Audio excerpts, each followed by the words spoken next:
आप सुनो मेरी बात, टॉपिक समझना, हाई प्रोबेबिलिटी टॉपिक्स। फीचर्स जो है ना, तो कितनी तारीख को पेपर तुम्हारा?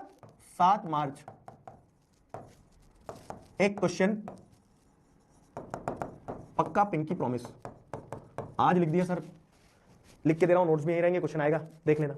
सिविक्स से एक टॉपिक फीचर्स वाला है, और अभी आज ही पढ़ेंगे पॉलिटिकल पार्टीज, चौथा चैप्टर पॉलिटिकल पार्टीज का एक टॉपिक। 2 टॉपिक पक्के हैं, श्योर है कि इन दोनों में से कोई एक क्वेश्चन आएगा किसी ना किसी सेट में, ठीक है। तो सिविक्स में फीचर्स ऑफ फेडरलिज्म जो है वो बहुत इंपॉर्टेंट हो जाता है, 2 और more than 2 types of government. इसका आंसर लिखा अपन ने यहां पे, ये रहा, ठीक है। तो व्हाट इज फेडरलिज्म? तो federalism is a system of government in which power is divided between central authority and the various constituent units. उसके फीचर्स क्या है? तो जैसे 2 और more than 2 levels of government होना चाहिए, हर लेवल ऑफ, ठीक है, each year has its own area of jurisdiction, ठीक है। The jurisdiction of each level is specified in the constitution. अगर जो लिख दिया है तो उसको बदलना है तो यूनिलैटरली एक लेवल ऑफ गवर्नमेंट नहीं बदल सकती, दोनों लेवल ऑफ गवर्नमेंट का कंसेंट चाहिए रहता है। और अगर मान लो किसी को कुछ बदलना है, लड़ाई होगी सेंट्रल स्टेट के बीच में, तो कोर्ट्स जो है कॉन्स्टिट्यूशन को इंटरप्रेट करेंगे और डिस्प्यूट सेटल करेंगे। सोर्सेज ऑफ रेवेन्यू जो है हर लेवल ऑफ गवर्नमेंट का क्लियरली स्पेसिफाइड होता है।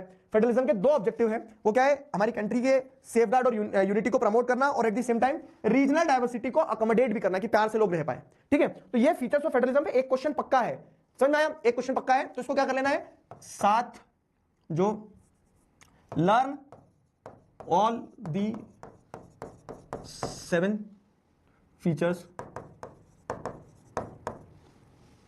चांद सितारा फूल और सनम लगा दूं, ठीक है। आएगा ही आएगा बाबू, इंपॉर्टेंट है, ध्यान रखना। अब हाई प्रोबेबिलिटी में आ जाओ। दूसरी चीज समझ में आया? तो जेंडर एंड पॉलिटिक्स में women discrimination disadvantage operation face करती है अलग अलग डोमेन्स में, इस पे क्वेश्चन बनता है। साथ ही साथ क्या है, जो कम्युनिज्म वाला टॉपिक है उसमें जैसे क्या है ना, सोल्यूशन जो है सेक्युलर स्टेट, मैं तुम्हें लिख के दे रहा हूं, आज सुनो, इस पे भी लगा लो तुम चाहो तो, चांद सितारे फूल और शबनम, कि सेक्युलर स्टेट वाला जो टॉपिक है ये या तो ऑब्जेक्टिव में या सब्जेक्टिव में क्वेश्चन बन के आएगा। 7 मार्च के दिन सुबह 10 बजे 10:30 बजे पेपर मिल जाएगा तुम्हें, और देखोगे, मुस्कुराओगे, आज का दिन याद करोगे। क्यों? क्योंकि ये रिपीटेटिव टर्म्स में 2023 में, 24 में, 25 में और इस साल 26 में, ठीक है, ये सेक्युलर स्टेट पे टॉपिक आता है। सेक्युलर स्टेट होता क्या है? जब हमने देखा कि कम्युनिज्म के डिसएडवांटेजेस, कम्युनिज्म के चलते सोसाइटी डिवाइड हो जाती है, मारकाट मच जाती, दंगे हो जाते हैं, तो इंडिया ने उस समस्या का समाधान निकाला कि we are a secular country, जहां पे इंडिया क्या करता है, हमने कोई ऑफिशियल रिलीजन नहीं डिक्लेयर किया, हमने सारे रिलीजन को इक्वली ट्रीट किया है, ठीक है। Constitution gives equal status to all the religions, ठीक है। फिर साथ ही साथ क्या, people are free to follow any religion और not to follow any religion. कोई रिलीजन फॉलो नहीं करना, मत करो, नास्तिक रहो, घूमो, ठीक है, पेंगुइन बन जाओ, तुमसे कोई कुछ नहीं बोल रहा है, समझ में आया? लेकिन एट द सेम टाइम क्या है कि धर्म के नाम पे आप डिस्क्रिमिनेशन नहीं कर सकते हो, धर्म के नाम पे आप तलाक बोल के किसी को भी ऐसे डिप्राइव नहीं कर सकते हो राइट से। धर्म के नाम पे आप ऐसा नहीं कर सकते हो कि हमारे यहाँ तो लड़कों को प्रॉपर्टी में हिस्सा मिलेगा, लड़कियों को नहीं मिलेगा, या फिर धर्म के नाम पे आप सती प्रथा नहीं कर सकते हो। तो अगर ऐसी स्थिति आती है तो इंडिया में आपको क्या देखने को मिलता है कि गवर्नमेंट इंटरवीन करती है रिलीजियस मैटर्स में टू इंश्योर इक्वालिटी। जैसे अनटचेबिलिटी को बैन करने के लिए, अनटचेबिलिटी एक रिलीजियस मैटर था, है ना, लेकिन था तो गलत, बलि देना एक रिलीजियस मैटर है लेकिन है तो गलत, तो इसीलिए क्या है कि एट टाइम्स गवर्नमेंट इंटरवीन भी करती है, लेकिन गवर्नमेंट इक्वल डिस्टेंस भी बना के रखती है कि सब अपने अपने मैटर अपने अपने हिसाब से निपटा लो धर्म के, ठीक है। तो India is a secular country, ठीक है। अब आ जाओ सिस्टम है, ठीक है। तो मीनिंग हो गया। अब फंक्शंस क्या है पॉलिटिकल पार्टी के, तो आ जाओ सुनो मेरी बात। स्टार्टिंग में मैंने तुम्हें बोल दिया था, सिविक्स से या तो features of democracy, features of federalism हो गया, या फिर इसमें अपन ने चांद सितारे फूल और शबनम लगा लिए हैं, चांद सितारे फूल और शबनम। तो क्या है कि या तो फंक्शन पे एक क्वेश्चन या फिर फीचर्स ऑफ फेडरलिज्म पे एक क्वेश्चन लिख के ले लो, आज लिख के दे दूं, साइन कर दूं, क्या कर दूं, ठीक है, आएगा। तो फंक्शंस ऑफ पॉलिटिकल पार्टीज में क्या है कि पार्टीज इलेक्शन कंटेस्ट करती है, पॉलिसीज प्रोग्राम्स बनाती है, पॉलिटिकल पार्टीज ही गवर्नमेंट बनाती है, गवर्नमेंट बनाने के बाद में लॉ बनाने का काम भी पॉलिटिकल पार्टीज के होते हैं। जब जो जीत गया, सरकार बन गई, तो वही कानून बनाएंगे।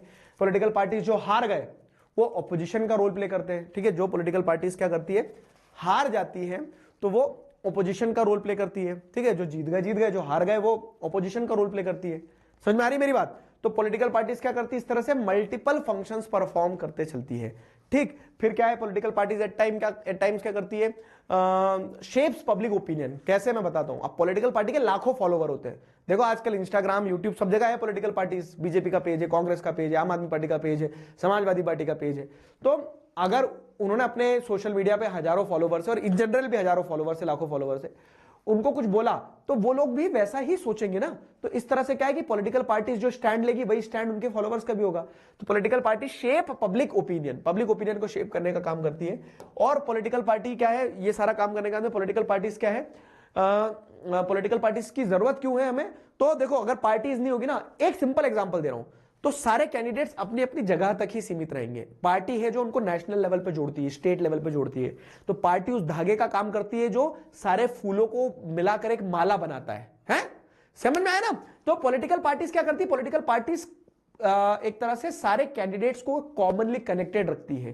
पॉलिटिकल पार्टीज क्या करती है? सारे लोगों को एक कॉमन प्लेटफॉर्म पे लाती है जिससे नेशनल लेवल पे पॉलिसीज वगैरह बन सके। ठीक है, तो this is the role of political parties. ये पॉलिटिकल पार्टीज का रोल होता है। समझ में आया?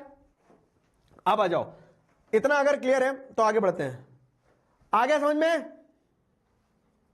प्रोबेबिलिटी टॉपिक तो एक तो मैं तुम्हें बता ही चुका हूं, फंक्शंस वाला, चांद सितारे फूल और शबनम। ठीक है, तो क्या है ना, फंक्शंस वाला तो मैं तुम्हें बता ही चुका हूं कि पार्टीज इलेक्शन कंटेस्ट करती है, forms and run the government, policies programmes बनाती है, पॉलिटिकल पार्टी लॉज बनाती है, अपोजिशन का काम करती है। अगर हार जाते हैं तो जो जीती हुई पार्टी उसके सामने क्वेश्चन उठाती है, क्यों भाई कैसा चल रहा है? ठीक है, तो acts as opposition, shares public opinion. Political party जो है पब्लिक ओपिनियन शेप करती है, शेयर करती है। ठीक है, कि जो स्टैंड पॉलिटिकल पार्टी लेगी वही स्टैंड उसके फॉलोवर्स भी लेंगे। साथ ही साथ क्या, पॉलिटिकल पार्टी जो it connect to the connects people to the government and welfare scheme. जैसे तुमने देखा होगा ना कि आम आदमी के लिए सरकार तक पहुंचना कठिन है, लेकिन वो आम आदमी कॉलोनी के पार्षद को लेकर चले जाएगा कलेक्टर ऑफिस में, और कलेक्टर ऑफिस में वो जाके अपना काम करवा सकता है। तो जो पॉलिटिकल पार्टीज होती है ना, वो लोगों के बीच में और सरकार के बीच में एक ब्रिज का काम करती है। समझ में? तो ये पॉलिटिकल पार्टी के फंक्शंस हैं, और फंक्शंस पे क्वेश्चन आना है तय है। ठीक है, फंक्शन ध्यान रखना।